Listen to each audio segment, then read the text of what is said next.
The David Pakman Show at davidpakman.com. Welcome back to the David Pakman Show. Thanks to everybody who is watching us from the We Survive Bush, You Will Survive Obama Facebook page. Check that out.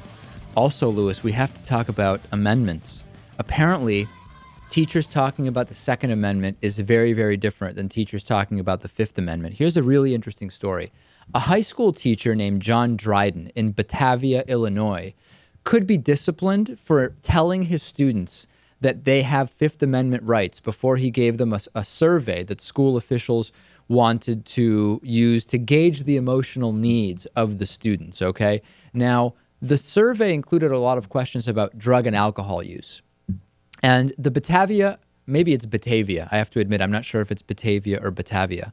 The Daily Herald in that town reported just a couple of days ago that the teacher, John Dryden, advised students of their right not to incriminate themselves before giving them a screener survey, which had each student's name printed on it. In other words, this was not an anonymous survey. Dryden said to the Herald, "I made a judgment call. There was no time to ask anyone." And he could be issued a letter of remedy, which would stay in his employment record. It could affect his ability to get future teaching jobs, etc. And Brad Newkirk, who's the chief academic officer of Batavia Public School District 101, told the same newspaper that the survey asked students about their emotions and about use of drugs, alcohol, and tobacco. The answers were then going to be reviewed by social workers, school counselors, and psychologists. The survey was purchased from a private company called Multi Health Systems, Inc., and did not provide a copy, saying that the school didn't provide a copy to the media, saying it had some proprietary information on it. So this is interesting because the Dryden told like a former student, for example, Joe Bertalmio, about the possibility of sanctions against him, which prompted Bertalmio to create an online petition defending Dryden. And people are on all sides of this issue, right?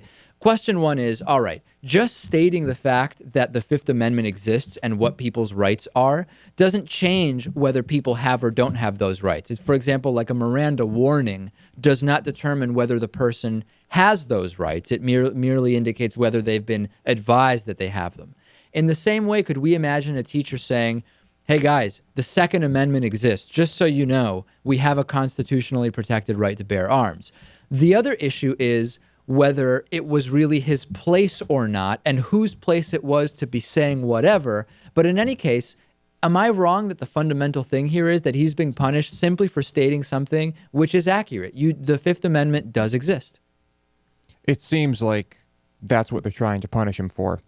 Now, if this test was mandatory and is not actually a constitutional issue, which I'm not commenting on that, but if that's the case, then maybe the school does have some right to Well, but if it is mandatory, should they not have asked teachers for permission? How can you force students without parental permission, minors in most cases, to answer about drug and alcohol use? What's your view on it, Natan? Well, I mean, the surveys weren't anonymous, and apparently parents didn't give their consent. So you're basically asking minors, without their parents consenting to it, whether they've engaged in illegal activity. Now, they can then say, we're not going to give this to law enforcement. It will never be used against them legally, blah, blah, blah.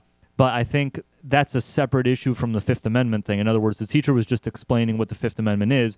It is true that it's kind of irrelevant to this in the sense that, for me, it would have been more than enough for the teacher just to say, "Hey, kids, you don't really have to answer this if your parents didn't consent to it, or if not, what is the deal with that?" The problem I have with that is that might be it may be mandatory from the point of view of the school, and by saying that, the teacher may actually be doing something which is directly going against school policy.